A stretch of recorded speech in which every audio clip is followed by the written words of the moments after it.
Los periodistas. Bueno, pues estamos acá nuevamente con don Manuel Antonio Díaz Cid en los análisis después del éxito del video de la semana pasada de Yalta. Hubo muchas visitas, fíjate, temas históricos, parece ser que les interesa mucho. Y hoy me propones este otro que no deja de ser también vital en la historia contemporánea, la caída, la rendición de Stalingrado, 1943. Febrero, entendido, febrero más o menos. Febrero del 43. Del 43. Fue una, una operación que en su momento se consideró de un alto grado de dificultad en cuanto a la acción bélica y en cuanto a la forma como se fue consiguiendo, ¿no? Estuvieron muchas cosas en juego, Manuel, en aquel momento. Mira, en primer lugar lo que está en juego es el proyecto geopolítico de Hitler en su ataque sobre Rusia. Hasta julio de 1941, Rusia era aliada de Alemania.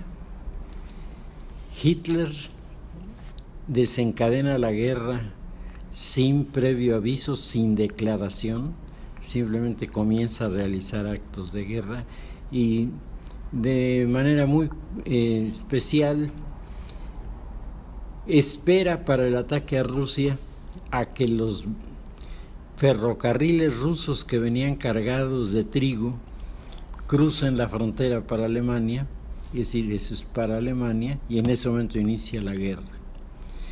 O sea, primero consiguen el alimento y luego pegan. El proyecto geopolítico de Hitler estaba planteado de la siguiente manera. La maniobra de diversión, lo que iba a servir para ocultar los propósitos de fondo, era la toma de Moscú.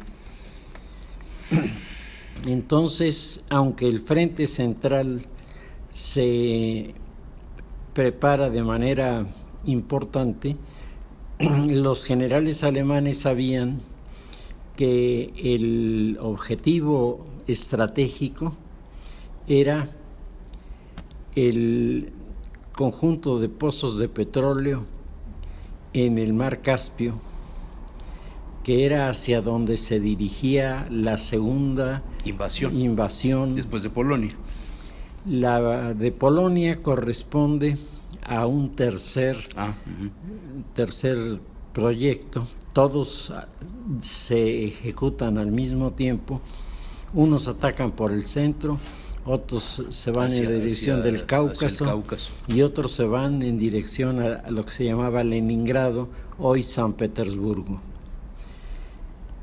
El ejército alemán era entonces el ejército más disciplinado y mejor armado que existía en el mundo. La tradición prusiana, ¿no? Que sirvió de ejemplo para muchos otros ejércitos. Y los militares que fueron asignados a estas posiciones fueron los más capacitados.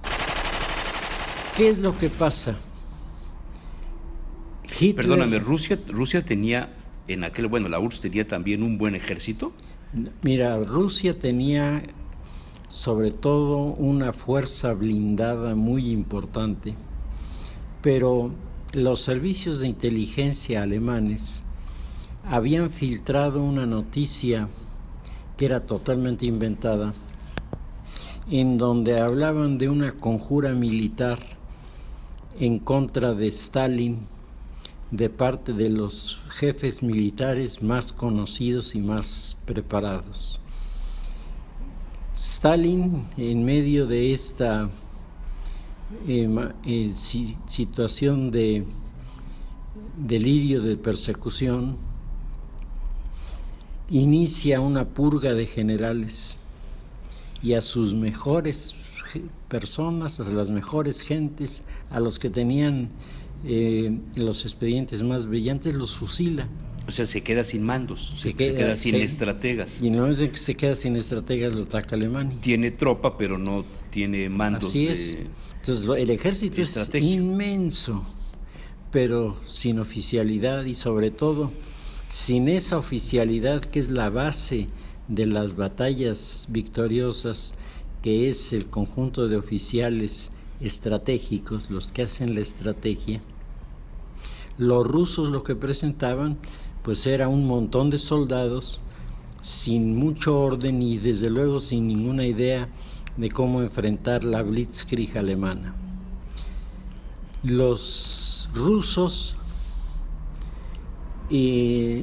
intentaban de alguna forma el convertir al ejército de Hitler en una copia del ejército de Napoleón Bonaparte durante la invasión.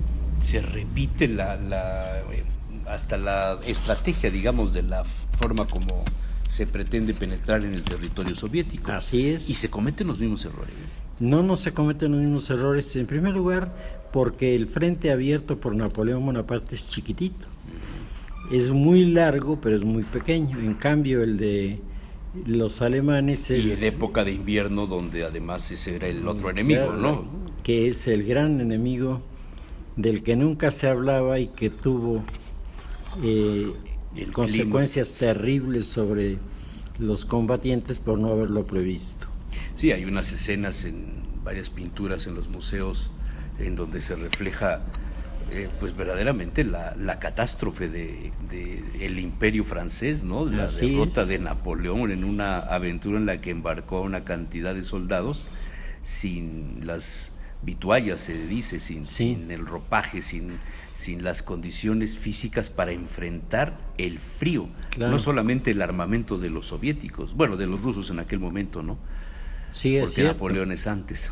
Lo que pasa es que Napoleón se debió haber quedado en Moscú y haber aguantado ahí el invierno y ya después iniciar la retirada. Pero no, bueno, esa es otra historia. Es otra historia. Donde el clima juega un papel fundamental. Un papel muy importante. Bueno, y eso ya lo conocían los alemanes. Claro. Entonces los alemanes en el centro comienzan a tener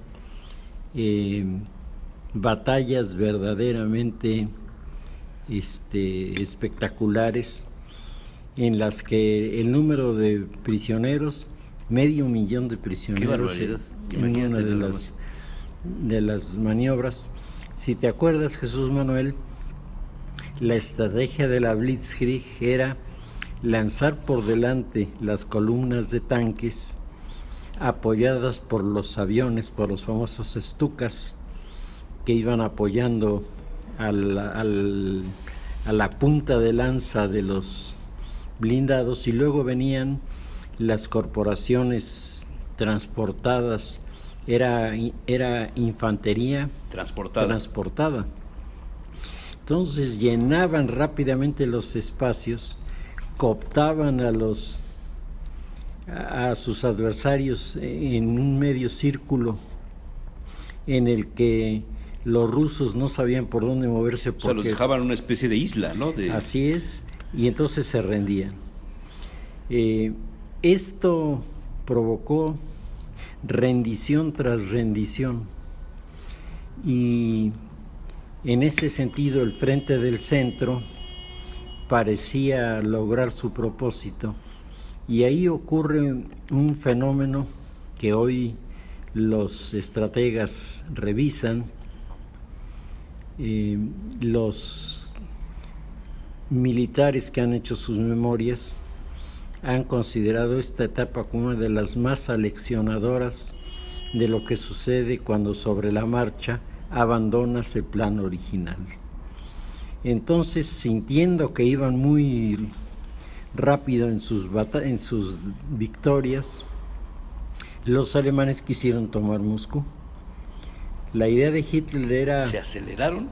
Se aceleraron y quisieron tomar Moscú. Y en ese momento vienen las primeras nevadas que pescan a los soldados alemanes en traje de verano, en uniforme de verano. Y hay algunas fotos de... Y entonces el asunto se resiente terriblemente. El sector del Cáucaso iba teniendo una oposición un poco mayor porque las tropas rusas ubicadas en ese territorio eran tropas que estaban más aclimatadas a estos territorios y estaban mejor comandadas. Entonces, la captura del Cáucaso era vital porque el Cáucaso significaba los pozos petroleros de Bakú para Alemania. Alemania tenía muchas cosas menos petróleo. O sea, primero Hitler se dedica a reorganizar el tema financiero, económico de una Alemania vencida en la Primera Guerra Mundial, multada con los tratados de Versalles, le quitan una parte de su territorio, le impiden hacer todo lo que está relacionado con el acero, por lo tanto no pueden hacer barcos, no pueden hacer armas, lo recupera, comienza con el asunto de meterse en el acero, en las autopistas, empieza a construir toda esta parte de la comunicación para todos lados, este, oeste, norte, sur, en Alemania que está en el centro, y entonces decide invadir en busca del combustible para poder alimentar todo el equipo mecánico que necesitaba para enfrentar la guerra. Claro. Los soldados alemanes tenían entonces la misión de capturar los pozos petroleros de Bakú, pero en el intermedio, mientras van avanzando, al llegar a orillas del Volga, se encuentran con una ciudad que hoy se llama Volgogrado. Se llamó originalmente Tsarizin, la ciudad de la Zarina. Y Stalin le había puesto Stalingrado. Hitler cae en una trampa de tipo psicológico impresionante. El ejército alemán no tenía por qué haber ido a Stalingrado, no tenían ninguna razón. Estaban a punto de llegar a los pozos petroleros y en lugar de centrarse en Bakú, se va sobre Stalingrado y se genera esta batalla que se convierte en uno de los hitos históricos más importantes de la Segunda Guerra Mundial. Lo que ocurrió en Stalingrado marcó el destino de todos los que estaban en la guerra. Estamos hablando de 43. 1942-43. 43. Fue un acto de vanidad de Hitler, de soberbia. Sí. Quererse apoderar de la ciudad que había sido dedicada a la zarina y luego a la ciudad de Stalingrado. La ciudad de Stalin. Hitler pensaba por alguna razón que si los alemanes capturaban Stalingrado, Rusia se rendiría inmediatamente. Un poco París con Francia, ¿no? Y eso era una suposición que no tenía ningún fundamento. Los ejércitos que van sobre el Cáucaso son, la parte de los blindados son alemanes, pero las tropas que le acompañan son rumanas, son búlgaros, son húngaros, aliados de Hitler, que van combatiendo con un enemigo común que era Rusia, pero ninguno de ellos tenía ni la capacidad blindada de los alemanes, ni tenían el equipo para poder enfrentarse a los rusos. Hay uno de los libros más interesantes que hay sobre la batalla de Stalingrado, se llama Perros, queréis vivir eternamente, Hunde wollt ihr ewig leben, en donde Fritz Boess, que es un oficial de Estado Mayor alemán, esto no es novela, es una historia real, es enviado como asesor de los rumanos en el ataque a Stalingrado. Y él mismo va relatando cómo los oficiales rumanos llegaban con él a pedirle que los apoyara porque los alemanes no les daban cañones, no les daban baterías antitanque, no les daban todo lo que era necesario para una confrontación. ¿Cuál era la razón de esto? El que estaban segurísimos de aplastar a los rusos en Stalingrado sin mucho problema. Y Stalin entendió que el lugar le daba una serie de facilidades, y además ocurrió un hecho que es definitivo. Un espía alemán metido en los círculos rusos que recibe el nombre de Richard Sorge. Richard Sorge es destinado para trabajar primero en China, luego en Japón, y en Japón se entera de que los japoneses no estaban dispuestos a seguir el plan que habían aprobado por Hitler del famoso pacto anticomintern. Ajá. Que los japoneses se van a lanzar a la aventura de crear su propio imperio. Como lo venían haciendo, bueno, lo venían pensando desde el siglo XIX, ¿no? Así es. Entonces, lo que ocurre es que el equipo militar de soldados y de armas que Hitler suponía iba a golpear a los rusos por la espalda, no sucedió. No sucedió. Y entonces, cuando la confirmación de los datos que daba Sorge coinciden con todo lo que está pasando, Stalin toma una decisión muy arriesgada, pero al final de cuentas muy exitosa.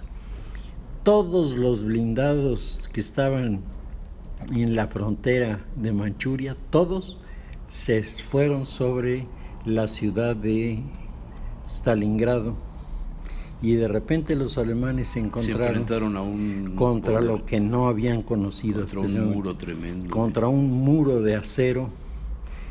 Además eran los nuevos tanques T-34 rusos, pesadísimos, difíciles de destruir con las armas pequeñas antitanque que existían en aquella época. Los morteros que había. Y tuvieron que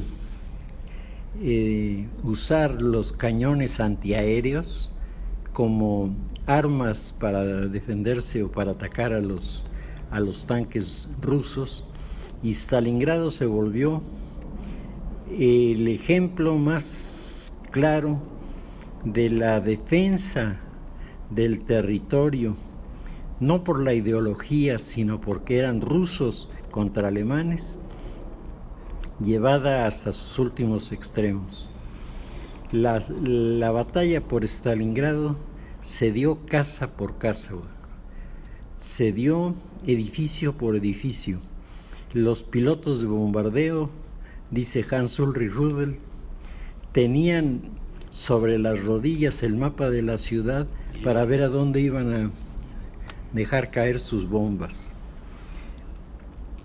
Y los rusos hacen lo mismo que hicieron los rusos en la época de Napoleón. Cercan el territorio y no dejan pasar los equipos de apoyo que venían, la logística que venía con los alimentos y el armamento. Claro, y entonces de repente, además se muere el mariscal que está a cargo de la acción, y Hitler nombra en su lugar a von Paulus, a quien después lo van a llenar de improperios, cuando en realidad le dan a él una papa caliente que nadie hubiera querido aceptar. Y lo primero que él pide es que se haga una exploración de la realidad del ejército, del sexto ejército alemán, que era el mejor grupo militar que Hitler tenía.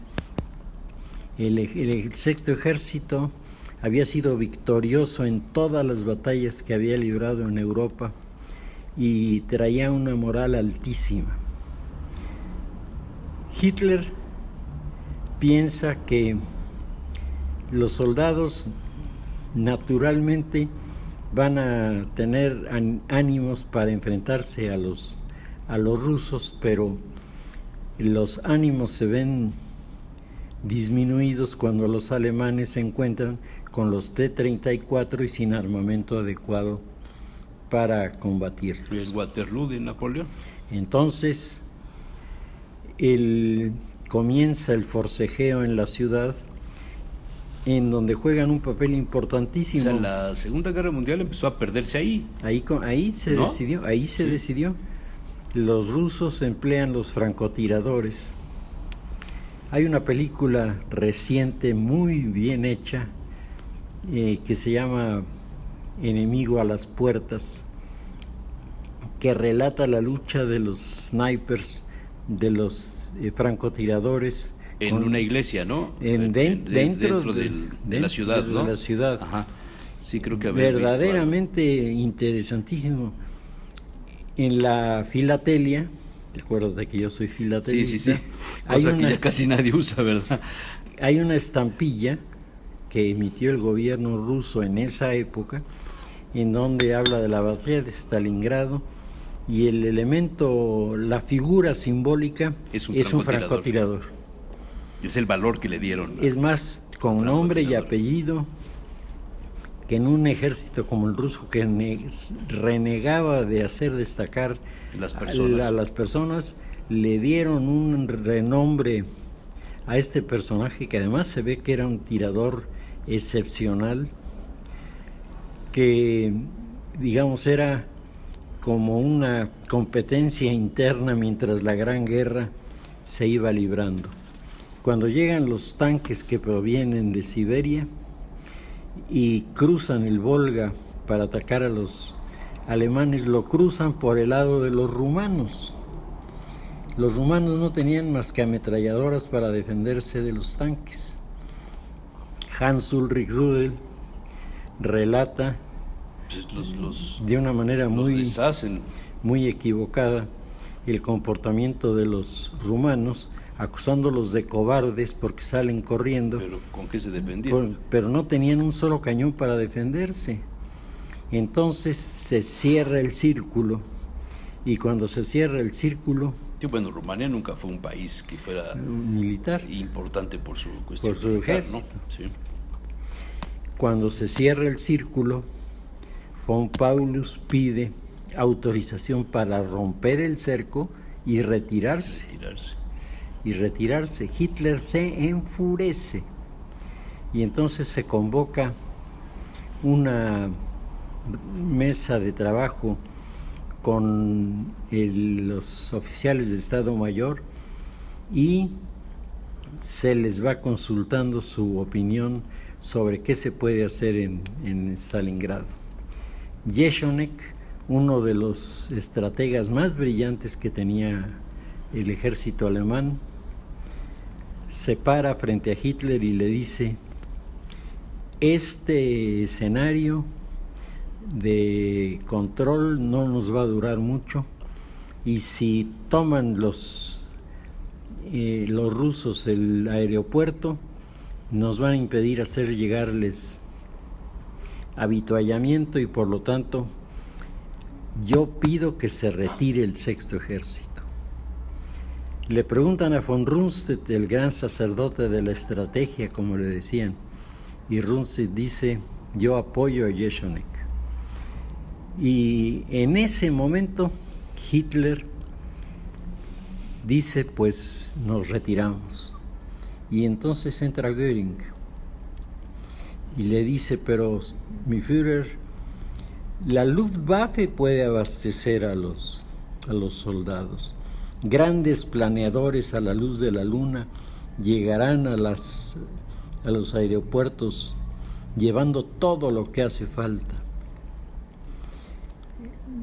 Jesonek simplemente se dio la vuelta y se salió, y Hitler se aferró al argumento de Göring, que carecía de todo sustento. El general Seitzler, que es uno de los que ha escrito. Había pugna, ¿no?, entre ellos, entre Claro. Goering y el resto de Y los el mandos, resto de ¿no?, los de los mandos. estrategas, porque Goering Claro. parece que no era un buen militar, No, mira, más bien era un carnicero. Göring había sido un buen buen soldado, piloto ujú. de combate en la Primera Guerra Mundial. pero nada más. Fue compañero de Manfred von Richthofen. Fue parte de la escuadrilla de los aviones triplanos de la Primera Guerra Mundial, pero fuera de eso, el hombre no entendía de estas cosas. Y Hitler se prende de lo que dice Göring y en 2 meses, noviembre y diciembre, la situación se vuelve insostenible, caótica. En ese momento, Kurt Zeissler, Estamos hablando que llevaban ya cuánto tiempo. llevaban ya 5 meses 5 meses. detenidos. Las tropas que invaden el Cáucaso, algunas de sus unidades llegan al mar Caspio. Aquí en la ciudad de Puebla vivía un oficial alemán con el que yo tuve relación hablando de estos temas, y él me decía: yo mojé mis botas en el mar Caspio, pero éramos unos cuantos, no podíamos tomar los pozos de Bakú, y los demás estaban atrapados en Y además, Stalingrado. en aquel momento no había caviar. No, En el claro, Caspio. Por la guerra no había caviar. por la guerra. Entonces, el asalto de los rusos obliga, decía, a que Paulus pida derecho para abandonar el territorio, y el movimiento para romper el cerco necesitaba un estímulo desde el círculo exterior. Kurt Zeissler consigue que uno de los generales Model, el mariscal Model, que era junto con Rommel los consentidos de Hitler, le haga un proyecto para romper el cerco en un punto e inmediatamente evacuar los territorios, replegarse, volverse a unir y volver a recuperar lo que habían perdido, y entonces enfrentar a los rusos. Von Manstein es comisionado, pero no se le dan el armamento. Pues sí. No se le da el armamento, y entonces, sin armamento, sin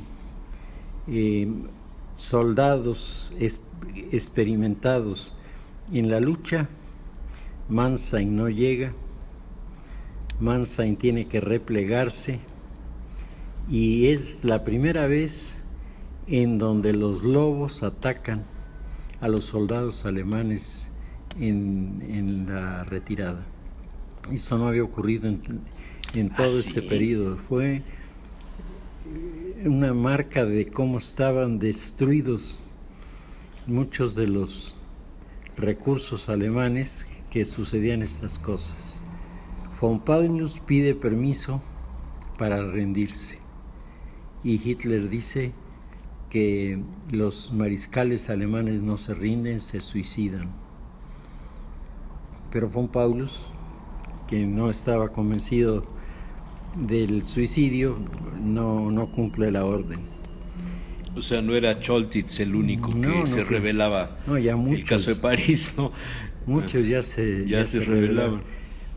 Entonces, el mando alemán le envía a Paulus lo que puede a través de la aviación.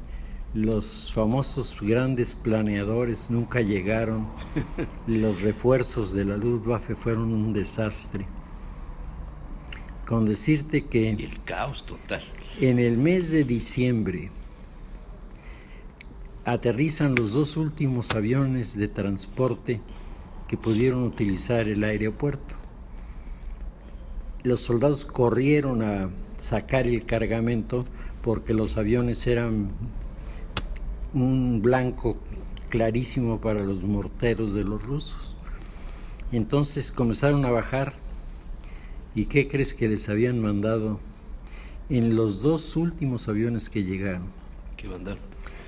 Arbolitos de Navidad en uno y en el otro retratos de Hitler.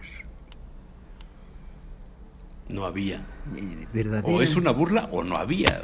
O sea, Es algo incomprensible, ¿no? para provocarles el suicidio, vamos. Bueno, no, la desmoralización sí, total. claro, Después de no. eso, la moral de los soldados se fue al piso. Y ya no hubo Esto nada sería, Manuel, producto de que Hitler, al mismo tiempo, en busca del petróleo, abrió varios frentes. Se fue a meter a Egipto, se metió en otros Sí, claro. territorios buscando el energético. Y Hitler, que entendía que los energéticos eran la base para la Movilización para la de todo. victoria, no entendió que para que los recursos petroleros quedaran controlados necesitaba sacar a su 6º ejército y mandarlo a los pozos de Bakú. O sea, fue una necedad tomar Total. Stalingrado. Von Paulus se rinde principios de febrero de Creo que primera 1943, semana, ¿no? Una cosa así, primera en semana. los de primeros febrero. días de febrero de 1943 se rinde. Cuando se rinde, el mejor ejército de Europa había sido derrotado por los rusos en Stalingrado.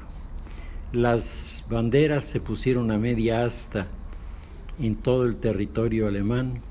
Fue un duelo nacional, pero más allá de los sentimientos humanos que despertó la batalla, lo que ocurrió fue que el mejor ejército de Hitler, derrotado allí, fue llevado al cautiverio a Siberia, y de los más de 100,000 soldados, 100,000 enviados a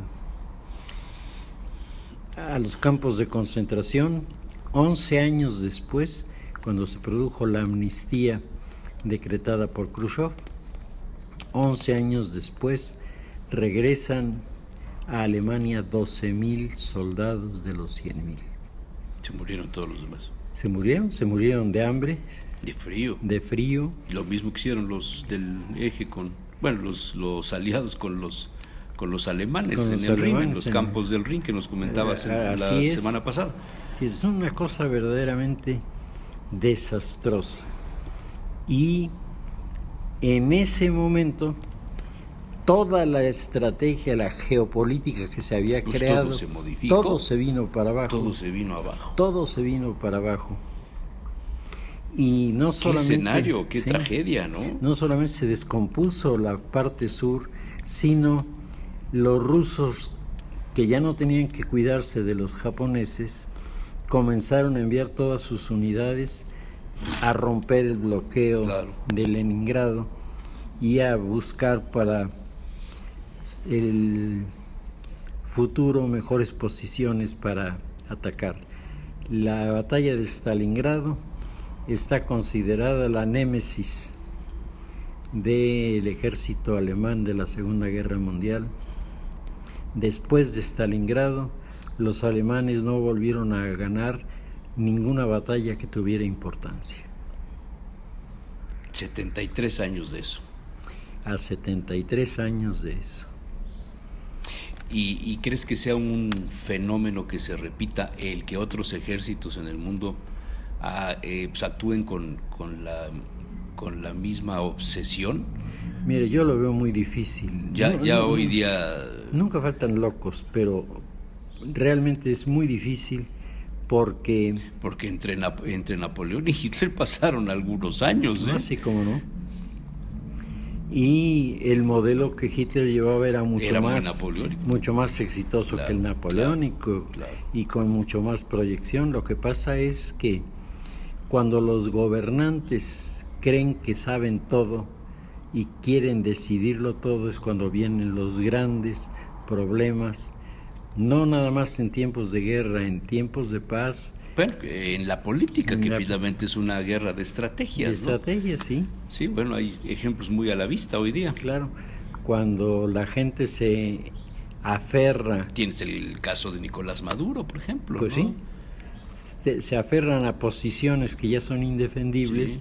El daño que le hacen a la sociedad es terrible. Es verdaderamente pavoroso. Qué interesante.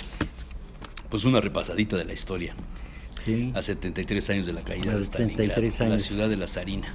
Y mira, para una anécdota de gente con mentalidad cuadriculada, la logística del ejército alemán tenía 2 enormes galerones llenos, Jesús Manuel, llenos de chocolates, llenos de leches condensadas, llenos de carne en conserva, llenos, y no los sacaban porque el oficial que estaba a cargo de los almacenes necesitaba, para entregarle a un soldado algo de lo que estaba ahí adentro, la firma de un oficial que ya se había muerto.